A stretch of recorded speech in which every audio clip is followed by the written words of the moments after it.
What's up, Joe? What's up, everybody? This is Sports360, and I'm your host, Jeff Fannell. I welcome you to the first of what I hope and believe will be many episodes of Sports360, a podcast that focuses on the people and the issues in and around sports. There are a lot of interesting people doing a lot of interesting things in sports that I believe can encourage, inspire, and enlighten. And we want to bring it to you in a style that is straightforward, with no nonsense and no pretense. On the first edition of Sports 360, we have former Major League player Phil Bradley. Phil played 8 seasons in the majors from 1983 to 1990, and for the past 19 years, he has worked as an official for the Major League Baseball Players Association. Phil joins us today to talk about his experiences in baseball, both on the field and off. It promises to be a good one, so hang with us on Sports 360. I'm joined now by former Major League Baseball player Phil Bradley. Phil, how are you today? I'm doing great. Good to be talking to you. Yeah, good to be talking with you too. And I'm really excited about this and honored, really, that you are our very first guest on Sports 360. So, thanks for agreeing to be with us today. Oh yeah, it's good to know people in high places. That's all that's about. Yeah, that's how I feel. Phil, you played in the major leagues for 8 years, and I guess there's a lot I want to talk to you about today. But let's first talk about that. And I guess where I'd like to start is get your opinion on how different is the game today in the way that it's played compared to when you played back from 1983 to 1990. I think the biggest difference in the game today is the amount of money in the game. You know, when I was in the major league back in the 80s, the revenue streams just simply coming into the game weren't nearly what they are today, approaching $9 billion. So players were fighting over a lot less money. And when I say fighting over it, there's only so much money that goes around the players. So salaries were a lot less. And it made a difference in your salary if you didn't go out and produce. I mean, back then it was about producing. You had to produce to keep a job and to keep a job to earn money. And it was very different back then. Sure.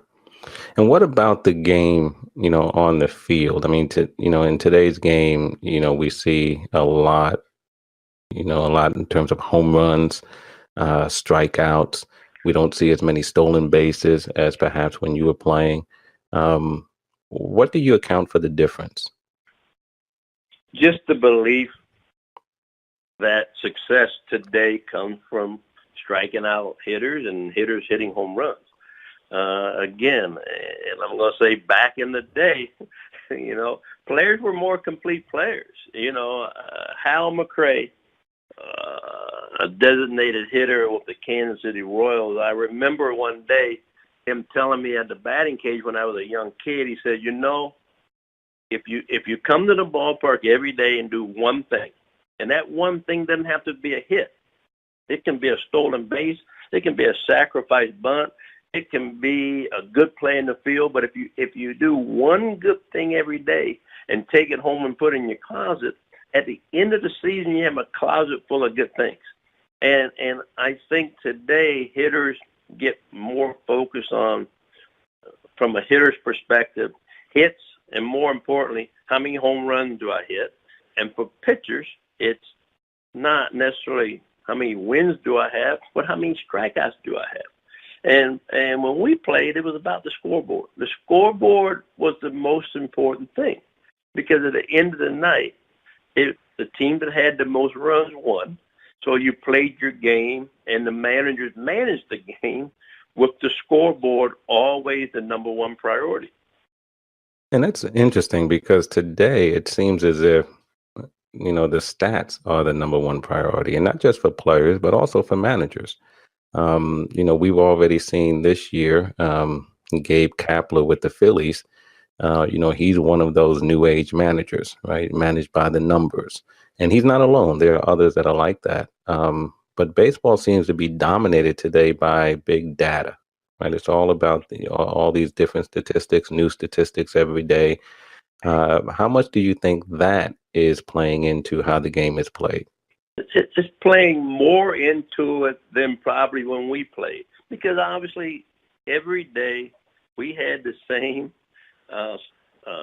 sports information people that would bring statistics into the locker room saying, well, Phil Bradley's career batting average off of such and such pitcher was X. And I'm sure managers were aware of it. And as a player, I had a pretty good idea of guys that I had success off of versus guys that I didn't. The difference back then was if I was facing a pitcher that I didn't have much success off of, I just knew it was going to be a lot harder day at the yard for me. I knew that my work was going to be cut out for me that day because of the fact that this pitcher was tough on me. His matchup with me was not in my favor.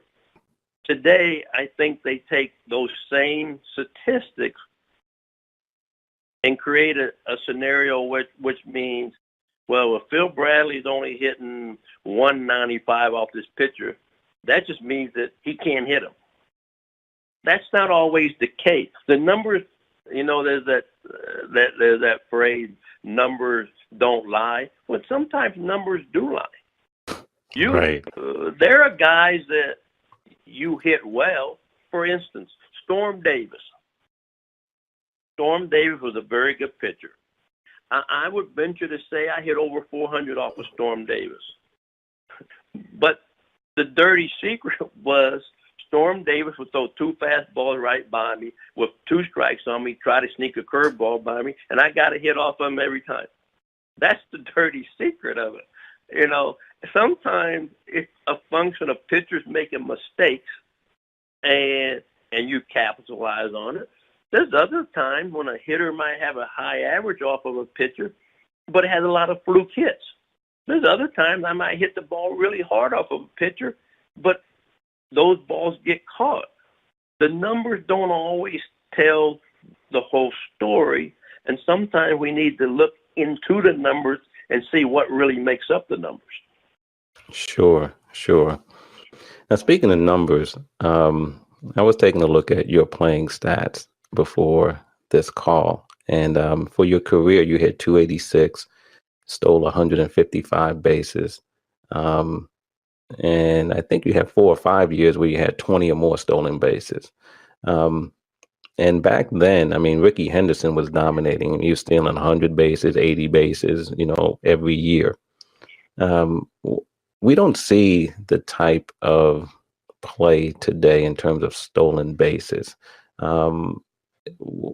What's your opinion about that? Why do you think stolen bases are not as much a part of the game today as it was back when you played? Back when we played, the stolen base was used to put ourselves in scoring position. It was considered an offensive play. It was considered a play in which if I'm on first base, I'm trying to get myself in the scoring position, figuring more times than not I'm going to score on a base hit. Today, I don't believe that baseball people, because they consider it to be a risk and reward, and they feel like the reward isn't worth the risk. In other words, they value that out too much, and therefore they feel like this next guy might hit a home run, so he can score from first base on a home run. We didn't see it like that. If I got on base and I had an opportunity to get in a scoring position with the stolen base and the next guy got me in on a hit, it might only take one hit to score a run. But if you play station to station, it takes 3 singles. It takes 3 singles to score a runner, that first hitter. And I think that's the biggest difference. And speaking of Rickey Henderson, you might walk Rickey Henderson. He's still second and third base on you. Right. Rickey Henderson could dominate a baseball game on the bases. And the reason I say that was when Rickey Henderson got on first base, everybody was nervous. The pitcher was nervous, and the players in the field were nervous. I mean, I played left field, and I was nervous because he could dominate the game that much just with his speed and his ability to steal bases. You ever encounter another player like that? Whether it was a stolen base type of a guy, or another hitter that you said when they came to the plate, when they were in the game on the base paths or whatever, made you nervous, like Rickey Henderson made you nervous when he was on the base paths? Dave Winfield. Dave Winfield terrified me in the outfield because he could hit the ball so hard that he could hit it and get on you where you could literally get handcuffed by a line drive that Dave Winfield could hit. I saw Dave Winfield hit a ball off of Mark Langston one year in Yankee Stadium where he hit a line drive that Mark Langston ducked on, and this ball went over the center field fence. I've never, and the other player was Andre Dawson. Now, I didn't play against Andre very much. I played against him 1 year in the National League. He was the same way. He could hit the ball so hard that he minimized your range, even in the outfield. And it was literally terrifying. And you talk about feeling bad for third baseman. I felt bad for third baseman when they faced Andre Dawson. I can only imagine if you were feeling terrified out in left field, they must have just been, ready to die. And the pitchers alone. I mean, now the pitcher's poor guy got to go figure out how to get these guys out. Sure. I mean, but because I played against Dave Winfield a lot. I played in the American League, and it was years where he was with the Yankees, and when I was a young kid, and so I saw him probably as much as anyone. And George Brett, but George Brett was just a tremendous hitter. It wasn't that George would make you nervous with how hard he hit the ball. He just made you nervous on how well he would hit the ball and how much pressure he put on the defense trying to defend him. Right. Now, Phil, you played for 8 years, and I recall a conversation you and I had a few years back where you believe you could still play in the major leagues even though your career ended. And you had mentioned to me that you believe that your union activism, because you were involved in bargaining, you were an active member in bargaining, that had some impact on your career ending when it did in the major leagues. What can you tell us about that? Well, back in 1990, I was the alternate American League player representative. What that meant was that got me a seat at the bargaining table. In 1990, there was after the 1989 season, the owners locked the players out. What that really meant was players couldn't use the ball club's facilities during the off season. And what ended up happening was this lockout moved into the spring of 1990, and we ended up being locked out of spring training for probably 4 or 5 weeks. Being probably a vocal member of the negotiation committee, I believe that I don't know if I personally offended owners on the other side of the table, but yet I left an impression that I feel like resulted in me not getting the contract after the 1990 season. Now, there was never a grievance filed, and not a big deal made of it. I just know that Gene Orzer mentioned it to me in passing, that that's probably played into the early dismissal of my baseball career. Now, if you ask me today, would I done it all over? If doing it all over again, would I done it any differently?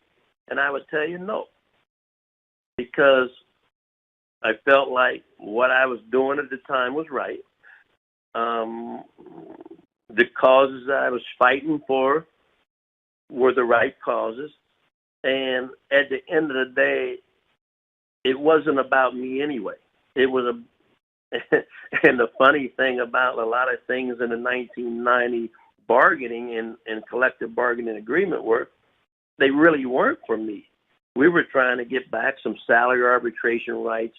We were doing a lot of things that, me being a 6-year player, they really didn't have a direct effect on my career, but yet it had a direct effect on a lot of players' careers. Yeah, and that last part is interesting, right? Because so in some ways, your career may have prematurely ended because you were fighting for the rights for players who were at different stages of their career. And again, I can't personally take credit for, but I know I was part of the negotiating committee that got, at that time, I believe, 17% of 2-year players' salary arbitration rights back. I was part of the negotiating committee that when a player gets outrighted for the second time, now he has choices he can make as to whether he wants to go back with that team or if he wants to become a free agent and go to a different team. I was part of that same committee that got rid of repeater rights for free agents. There used to be a time when you got to become a free agent at 6 years. It took, after 6 years, it took you another 5 years to become a free agent the second time. So there were a lot of things that benefits that players enjoy today as a result of what we did. And one of the biggest things was getting our second trainer on a benefit plan. For many years, the second trainer on a major league team worked just like the first trainer, but had no benefits. That his pension and his health insurance were not paid for by the benefit plan. So, again, looking back at that long winter, a winter which I literally lived in New York all winter, and I was really from Missouri. Yeah, it was a tough winter, but it was very rewarding in a lot of ways. And after that winter, and when your MLB days were over, you played for a time in Japan. How long did you play in Japan? I played 1 year. I was a free agent at the end of the 1990 season. I received 0 offers. My only offer to play was in Japan for the Tokyo Giants. We went over there. When I say we, my wife and kids and I went over there in the season of 1991. And honestly, it was probably the second best year of my baseball career. I played very well. I had a hard time adjusting to their way of playing, but nevertheless, I performed very well, thinking, okay, I'll come back to the States in 1992. I'll have a chance to sign on with someone. I went to spring training with the Montreal Expos in 1992. I got released the last day of spring training. Went home for probably 3 weeks, signed with the Anaheim Angels AAA team, went to Edmonton Canada, played maybe about 8 weeks up there. As for my release from there, played like 7 weeks in Des Moines, Iowa for the Chicago Cubs AAA team. And as it turns out, that's where my career ended in the summer of 1992. Now, you mentioned that your year in Japan was your second best or second most enjoyable year. What was your first? What's at the top of the list? My best year is in 1985. It was, without a question, when you look at my statistics, it was my coming out year. And if you took my career today and looked at it through the eyes of baseball today, some people might wonder, was I chemically enhanced? I mean, you did go from 0 home runs to 26 home runs. Right. Right. And I'll go one step further. I played 2.5 years of minor league baseball in which I hit 3 home runs. I hit 1 home run in my rookie ball season. I hit 0 home runs in my A ball season, and I hit 2 home runs in my AAA season. I played the 1984 season was my rookie season. I had over 300 at bats. I had 0 home runs, and I didn't even come close to hitting a home run. So one person would say, well, I only hit home runs on the odd years or whatever, 81, 83, 85, But I get to spring training in 1985. We had a new manager and a new coaching staff. And the hitting coach name was Darren Johnson. And I didn't know Darren Johnson. I don't even know that I was aware of who he was when I got to spring training. Now, I was brought up my whole first 3 years in pro ball of get on top of the ball, hit the ball on the ground. I could run, use your speed, hit the ball the other way, all these things, okay? So I get to spring training in 1985, and not too long after spring training begins, Darren Johnson walks up to me and says, I think you could hit home runs like Ryan Sandberg. I said, yeah, excuse me? This man believed that I could hit home runs. Now, I chose at the time to put my trust in him, and he proceeded to start to teach me how to change my swing to give me a chance to hit home runs. Now, he was a disciple of Ted Williams, and Ted Williams believed that this baseball swing was level, but with a slight uppercut, simply because the pitcher, being on a 10-inch mound, was throwing down at you.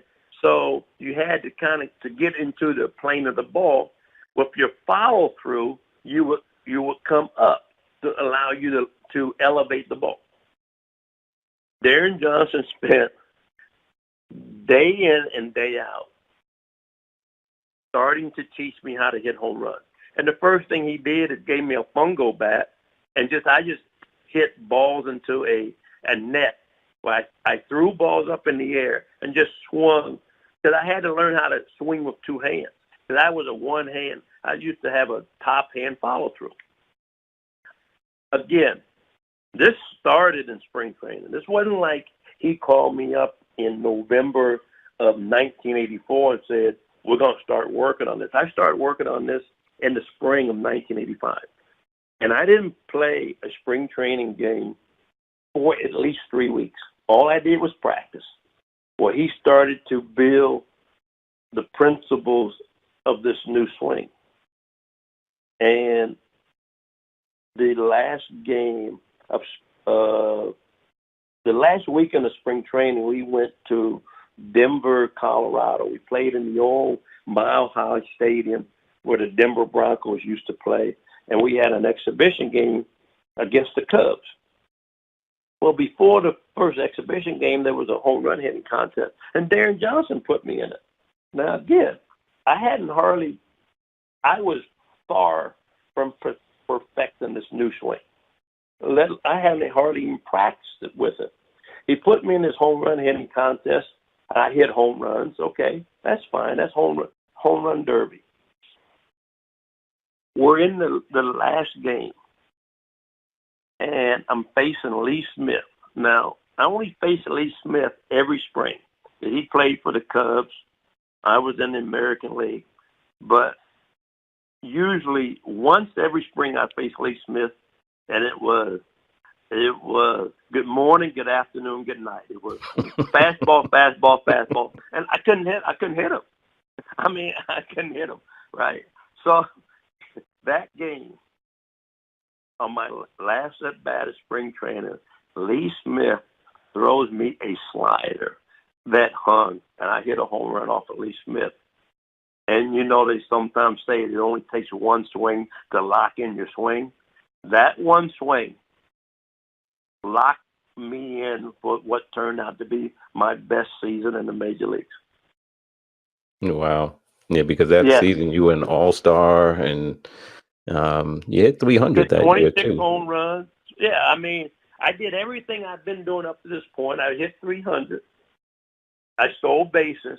But now I had the element of power. I had the element of driving and runs, and I did this all from the two spot. Okay, and now it positioned me.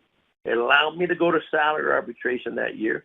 It allowed me to go from, I believe, I was making $60,000. I think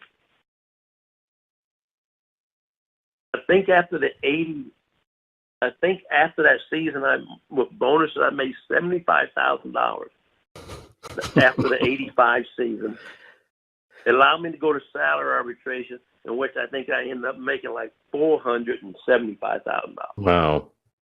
Yeah. And even though that's a significant raise, just hearing those numbers, when you think about the salaries of today, it just makes you shake your head.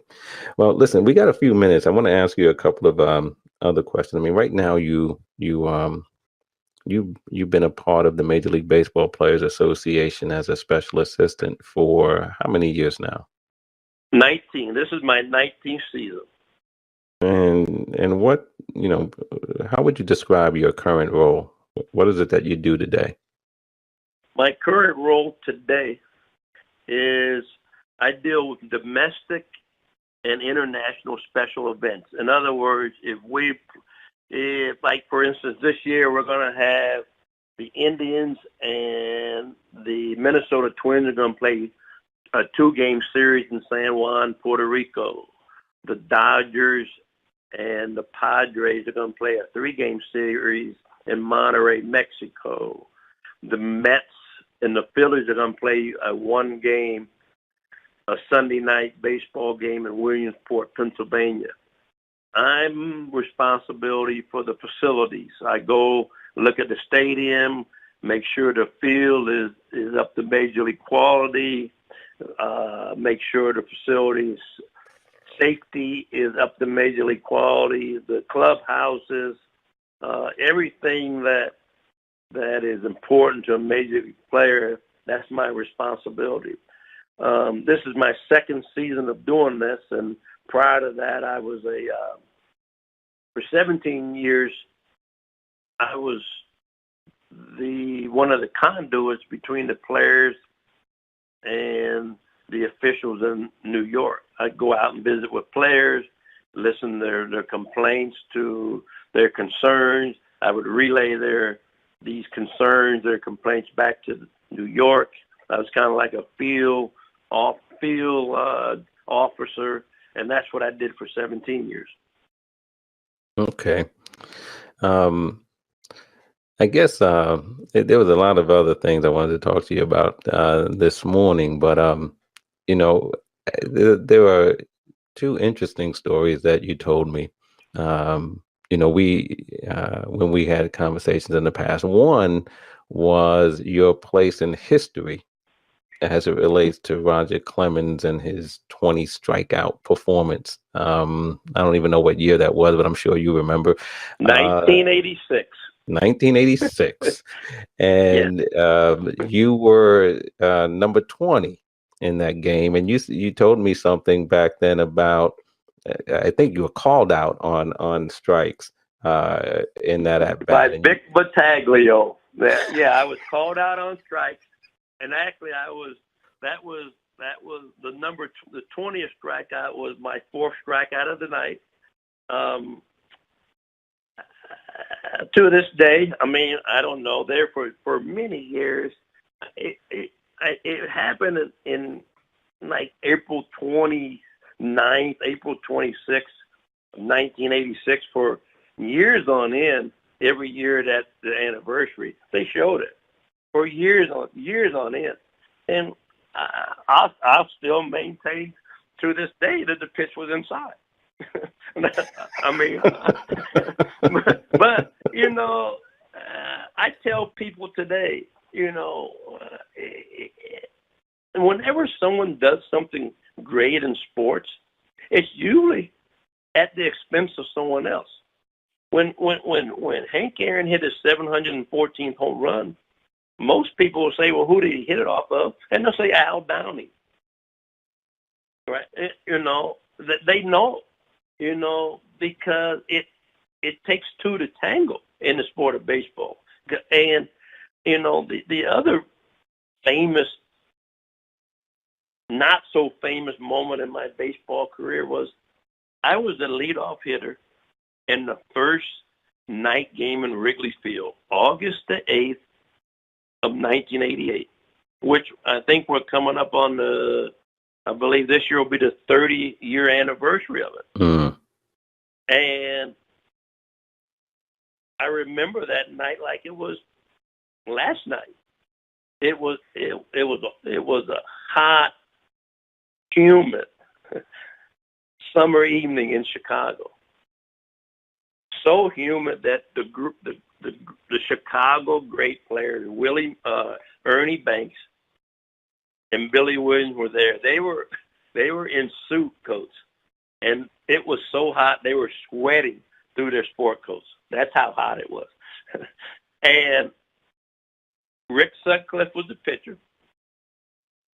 And the fourth pitch of the game, he hangs me a slider, and I knock it out. Not only hit it over the fence, I knocked it out of the stadium. And the fourth inning of the game, it started raining. It never quit. The game was postponed, and the game didn't count, so it wasn't the first official night game. So now I don't get credit for the first hit in the Cubs night game. More importantly, when you look at my whole baseball career, I had 99 home runs in my Major League Baseball career. That one would have been 100. The funniest thing about it is, though it doesn't count, whenever I see Rick Sutcliffe, he will want to tell everybody the story, but then he'll say, "But it didn't count." And when he walks away, whoever he's telling the story to, I'll say, "Yes, yeah, it didn't count,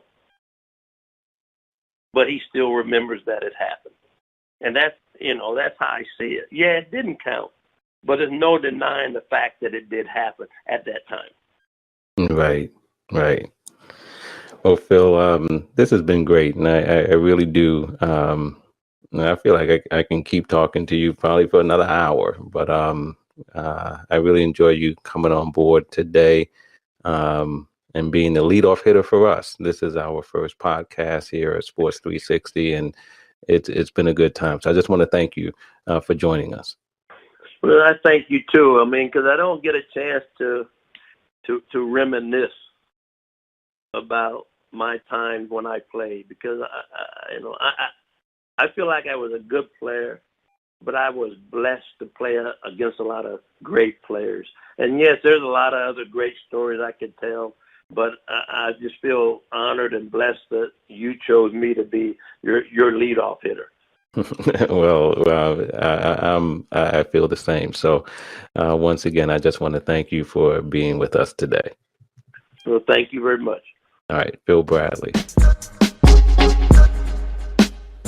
I hope you enjoyed that insightful commentary from former Major League player Phil Bradley.